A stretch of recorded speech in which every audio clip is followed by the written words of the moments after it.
Good morning mga beshi, another tour, another day, another vlog for today. Ayan. So currently nandito na po ako sa Spain. So ayan, so yung nasa likod ko, yan yung hotel ko, The Generator. It's a hostel lang po guys kasi siyempre budget trip lang ito. So don't expect too much extravagant dito sa trip ko, no. Ayan, so first stop natin for today is we're going to La Sagrada Familia. Ayan, so as you can see naman, or if you are familiar, no, Sagrada Familia is known as the biggest and tallest church in the world. So lalakad na ako while magsasalita. Ayun, so medyo yun nga, medyo mag-ingat ka nga lang kasi marami nga doon pickpockets dito, no? Pero careful naman ako habang nag-vlog.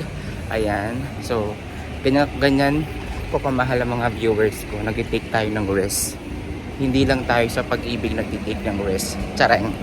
Ayan. So, it's a 16 minutes walk from my hotel. So, very convenient yung hotel ko kasi malapit siya sa mga tourist spot, sa Casa Villa, sa La Sagrada Familia, sa market, and sa mga different stores nearby, and mga hubs or pubs, I don't know, pero yun nga, pupunta tayo ng Sagrada Familia ngayon.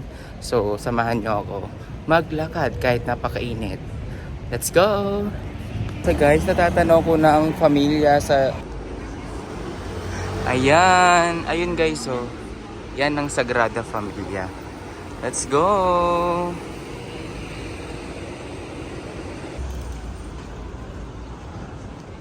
Ayan na, palapit na siya ng palapit sa akin guys. Guys, actually, hindi pa rin pala siya tapos. So, I thought, nakita ko sa Facebook, tapos na siya. 144 years na siyang ginagawa, to be honest guys. Tingnan natin. Sagrada Familia, puro kainan, ayan. Store, ayan. Sobrang daming park. Ito park yan.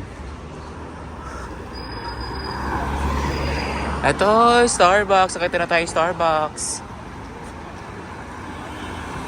Oh, diba? Ang bongga. Laki. Sana makapasok tayo. I can tell na talaga ito yung pinakamalaking simbahan na napuntahan ko. I'm not sure kung malaki din yung Basilica, St. Peter's Basilica, pero kung i-kumpara dito yung taas, sobrang taas nung tore niya. And ilan tore? 1, 2, 3, 4, 5, 6, 7, 8 na tore, tapos meron siyang center na tore. And 144 years siyang ginagawa guys. Until now, di pa rin tapos. Din naman. May construction pa din. Kailan niya matatapos? Barcelona. Charay. Ganda. I-zoom ko sa inyo guys ha. Ang ganda, di ba?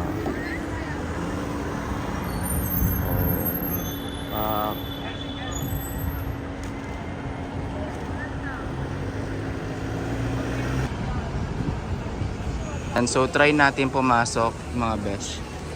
Saan ang pasukan? Ayan mga besh, hindi tayo makapasok ng Sagrada Familia dahil may ticket siya. I thought para siyang St. Peter's Basilica na free pumasok. Pero iba kasi yung tour sa loob din. Ayun. So dito lang tayo sa labas. I don't know kung makakabili tayo ng ticket kasi nga nag-download pa lang tayo ng app ng Sagrada Familia. Ayan. So tignan nyo na lang from outside. I-scan mo yan, bibili ka ng ticket dyan. I don't know how much is it, pero as you can see naman, diba, ang ganda nung nung exterior nung simbahan talaga. Update lang mga besh, nagtry tayong bumili ng ticket online. That will cost you 1,900 para makapasok ka sa Sagrada Familia. Merong 40 for adult, then 30, then 50. May kasama siyang audio guide. Ayun, so medyo mahal. to be honest, for me hindi siya practical. Importante nakapunta tayo dito sa Sagrada Familia, no? Kahit sa labas lang tayo. Ayan. So, sorry mga besh, hindi tayo makakapasok sa Sagrada Familia. Ang mahal. Dapat pala daw, nag-book ako online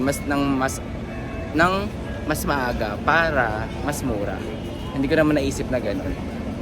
Sorry. Next tayo sa next nating destination for today. Makapasok sa Sagrada, mag-Starbucks na lang tayo.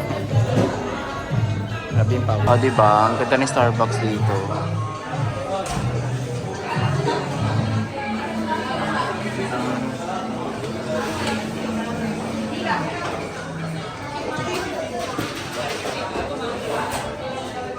Ano orderin natin? So ayan, nagkape na lang tayo. Ayan. Mas gusto ko pang ikape yung ibabayad ko sa Sagrada Familia. Just to be honest lang guys, alam ko sa movie yung manghihinayang kasi nandito na ako and all. Pero kasi for me kasi, simbahan yun eh. It's a sacred and holy place for praise and for the Lord. Pero bakit may bayad para pumasok? Diba? So yun lang yung point ko. Kaya hindi siya practical for me. Sorry. Ayan. Kakape tayo. Bumili ako ng caramel macchiato, my all-time favorite. Ayan. Ayun nga. So mga besh, tinawag na pala yung name ko kanina pero may kumuha daw ng aking drink. Someone took it, sabi ng lalaki. So ginawa nila uli ako ng panibagong drinks. Sabi ko, grabe naman dito. Pwede palang kunin anytime. At pala ganun kinuha ko. Tsare. Ito pala yung kabilang side, mga besh, oh. Ganda.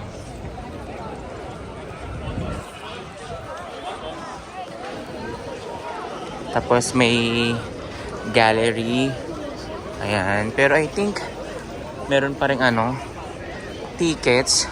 Bakit ganun, no? May tickets, simbahan naman. So bawal magsimba dito. So parang simba dito may ticket, ganon. Ayan guys, so nandito pa rin tayo sa Sagrada Familia. Parang ang tagalan natin dito. Sobrang nakaka-mesmerize naman talaga yung ganda nung simbahan na to. Unfortunately, hindi tayo makapasok. Ang mass ay Saturdays and Sundays. So let's try to make it on Sunday or Saturday. Nandito pa tayo. Ayan, para makapasok tayo sa loob at matur ko kayo sa loob. Ayan. Medyo curious din kasi ako. Let's go! So, halata naman best, ito yung bagong tower na ginagawa kasi yung kulay, iba na yung kulay. Ito kasi yung dito sa part na to, nag-fade na yung color. Ito white pa siya. Yan yung bagong tower.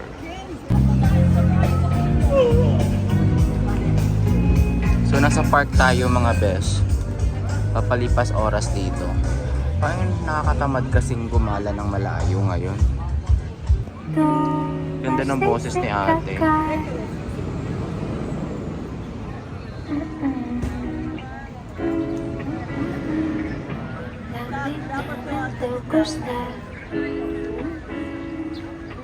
Hindi ko lang matindihan kung ano yung kinakanta niya guys. So, ito yung price guys kapag nag-half in, half off ka. So, ito yung ruta na dadaanan nyo. Marami naman kayong dadaanan. It's just that gusto ko lang siyang i-DIY at kaya ko naman siyang isa-isa. Mapapagod nga lang. Ayun yung mga price for 9 hours approximate. Ayan, 9 hours and 20 minutes yung kabuuan. Pero yung ultimate bus, 20, parang, ay hindi pala, sorry. Guys, mag-start siya ng 20:56 20 hours? Tama ba? Ayan, basta ikaw na kayo maintindi, 20 hours yung bus, 9 hours, yan, 9 and a half, 9.20. Ito yung mga price, $44 for 13 to 64 years old. Ayan. Tapos, yung isa 57, I think special tong lane na to. Itong lane na to. Ito yung regular. 24. Tignan mo, ang pinakamura is 23. Pero hanggang 12 years old. So, dito tayo pasok. So, sa 30 to 64. So, 33 euro tsaka 46. So, that is how much? Nasa 1.8 or 2K something din siya. Medyo mahal talaga siya, guys. Ayan. So, dito siya nag-i-stop sa harap ng Sagrada Familia. So, it's already... Alam mo, mga best, mag alas 8 na, pero tirik na tirik pa rin na yung araw. Kaya hindi pa ako nagugutom, to be honest, as of now. Ayan no, super tirik pa yung araw, alas 8 na ng gabi dito. Oh my gosh. Kaya ako, hindi pa ako nagdi-dinner. Ayan. So, it's already 7:30 PM na here in Sagrada Familia, Barcelona. So, dito muna nagtatapos ang aking vlog. See you on my next vlog, guys.